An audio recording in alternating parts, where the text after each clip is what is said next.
السلام عليكم. قناه ايام في اسكندريه بتقول لكم سيف سعيد عنه عليكم. معانا مطبخ الهنا النهارده ام وائل.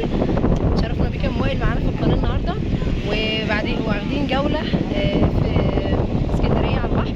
هنشوف كافيه كده ونقول لكم ايه الاسعار والاخبار. تواصلوا معانا في فيديو ام وائل. بينا نركبوا الحنطور. يلا هنركب. السلام عليكم. بكام بقى الحنطور؟ تحت امرك هنركب. اطلعي يا حبيبه اركبي. يلا وائل، انا اقعد جنبك ولا اقعد ايه؟ في كرسي هنا وبره. اوعى اصورك يرجع شويه زي ما تحب. تعالي يلا اقعدي جنبينا. يلا حبيبتي يلا. عمي نورتونا وشرفتونا في اسكندريه يا بنات.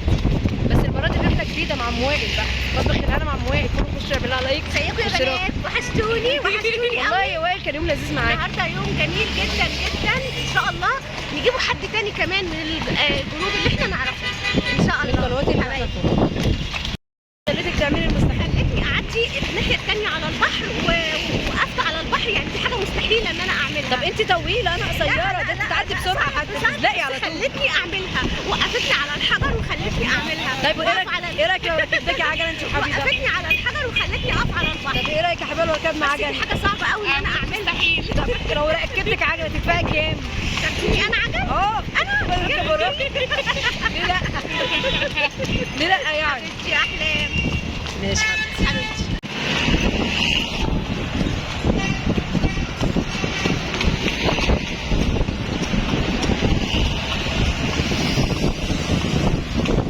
هنا بقى قدام المحكمة السكيت ده بيأجروا الولاد هنا على أي حد عايز في المنشية قدام المحكمة. هنا قدام المنشية هنا المحكمة في السكيت ده إيجاره كام حاجة سكيت؟ 60 جنيه الساعة بنات اللي عايز يعلم ولاده.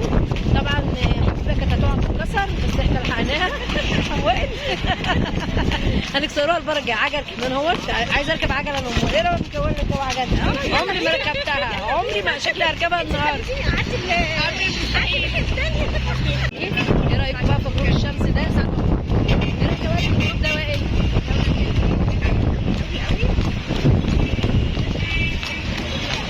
انتوا الاثنين اوعى تقع. هاتي ايدك. على مالك يا حاج؟ اوعى تقع. يلا يلا استر. متشكرين كتر خيرك. كتر خيرك. مركب حلو. انت ما دام تمشي معايا مركب تركبي ماشي، عجل تركبي تنزلي عليه تزحلقي مفيش اي مشكله. انت مالكيش حل لا يعني. طبعا انت بامانه مالكيش حل. ايوه امال ليه ما لازم شاء الله ماليش عليكي. حل. ما شاء الله عليكي يا احلام. بصوا بقى احنا داخلين القلعه. طبعا اللي عايز بقى يتفرج على اسكندريه اهوت.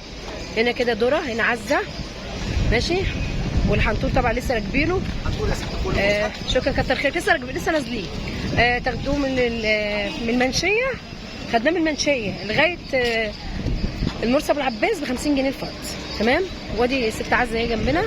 طبعا جيلات عزه والصعيدي ده مش محتاج ان حد يعمل له دعايه، يعني هو لوحده دعايه. كده داخلين على القلعه. تعالوا اوريكم القلعه بقى من ايه من بره. رحله يخت اهوت. بقول لكم الرحلات البحريه. رحله الصبح اهيت من 8:30 امام نقطه الانفوش قلت لكم قدام جنب المسجد. ورحله الغروب من 3:30 باليخت. سعر الفرد هنا من 8:30 الصبح. التحرك باليخت من مكتبة اسكندرية، وهيقفوا قدام مكتبة اسكندرية. هتنزلي المية لغاية 3:30، يعني من 8:30 الصبح ل 3:30 العصر. جميلة والله. 175 واحد تنزلي البحر. وفي الغروب بقى اللي هيخش الرحلة بتاعت العصر من 3:30 هتنزلوا الساعة 6:30 ب 125. يعني دي 3 ساعات، ودي كام ساعة بتاعت الصبح؟ 8 9 10 11 12 1 2 3 7 ساعات. هي الرحلة 7 ساعات ورحلة 8 ساعات. أهم حاجة الأرقام بتاعتهم اهي. اللي عايز يستفسر على رحلة ملوك الرحلات البحرية في الوش. تعالوا بقى نروحوا على البحر ونتفرجوا على الحاجات الحلوة دي. تعالوا اتفرجوا على الحاجات الحلوة المحطوطة دي. تعالي بقى اتفرجي على الحاجات الحلوة دي. لا بالطول، بالعرض مش بالطول. ولا طيب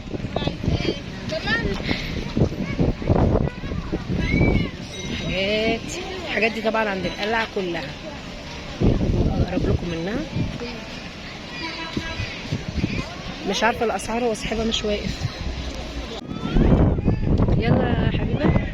بصوا بصوا احنا كده عند القلعه اهي، عند القلعه اهي. هناخده موائل نقعدوه عشان انا طبعا خليت رجليها اتكسحت من المشي. حقك عليا. وادي الكوبري الجديد اللي بيعملوه اللي عند القلعه بنات لسه ما اتفتحش عشان اصور الموائل، وطبعا الموائل بتخاف من الطوق مش عايزه تعدي عشان تصور.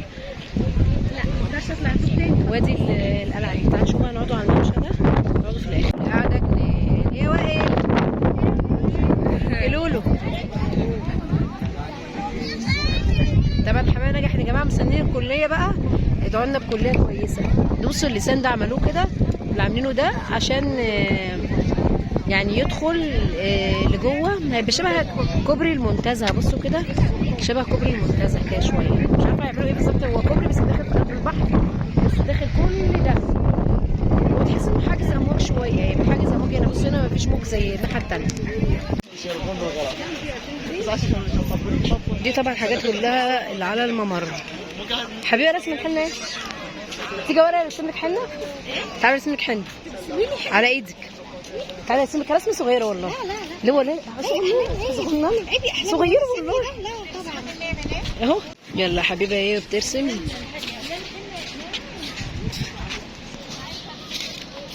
استني.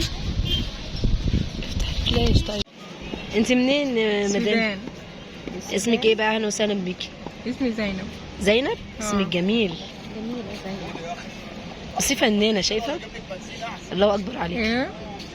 الله اكبر عليكي فنانه. حبيبتي.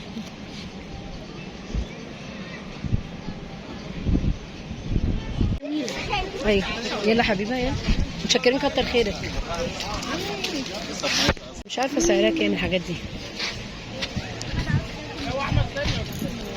اسعار ولا بلاش؟ طب بلاش تقول اسعار يعني تقريبا. بص البرادات دي حبيبه. وائل بص البرادات دي. مش عايزه الناس تعرف الاسعار تشتري من عندك يعني. بس هذه الحاجات دي هو مش عايز يقول اسعار يا جماعه، فانتوا لما تقولوا بقى مش عارفه الاسعار كام. طب انا طفيت البيت. ايه رايك في اليوم بقى؟ جميل رسم حنه جميل هذا على ان شاء البحر. الله. حنطور. نرجع تاني اليوم ده تاني ونعيده تاني باذن الله مع بعض يا احلام. ان شاء الله. ان شاء الله. ايه بتوريهم الرسم؟ رسمت على ايديها حبايبي رسمتوك على ايدي. ام وائل رسمت لها. يعني متشكره يا وائل حبيبتي. كوره في الجيلاتي. جميله على فكره انا بحب الصعيد اكتر. جميله. دلوقتي عزه معروف يعني. لا دي الصعيدي مش عز. دي الصعيدي. بس انا بحب الصعيدي اكتر. اكتر. ما قريتش صح ولا ايه؟ لا الصعيدي اهي. الصعيدي اهي. انت اللي مش واخده بالك. انا ما خدتش بالي. بس على فكره انا بحب الجيلاتي الصعيدي عن عز. جميله. جيلاتي الصعيدي على فكره يا جماعه احلى من عزه. انا بحب الجيلاتي الصعيدي اكتر من عزه. ايه يا لولو ايه رايك في الجيلاتي الصعيدي؟ طعمه جامد. احلى من عزه صح؟ الجيلاتيه بقى حاجه جبتها لكم. مش هزعلكم. هي باديه من 10 جنيه. حاجه جبتها ب 10 جنيه. بس قد ايه ب 10 جنيه وكانت منها كمان. صح يا وائل؟ لذيذه. بصوا بتاعتي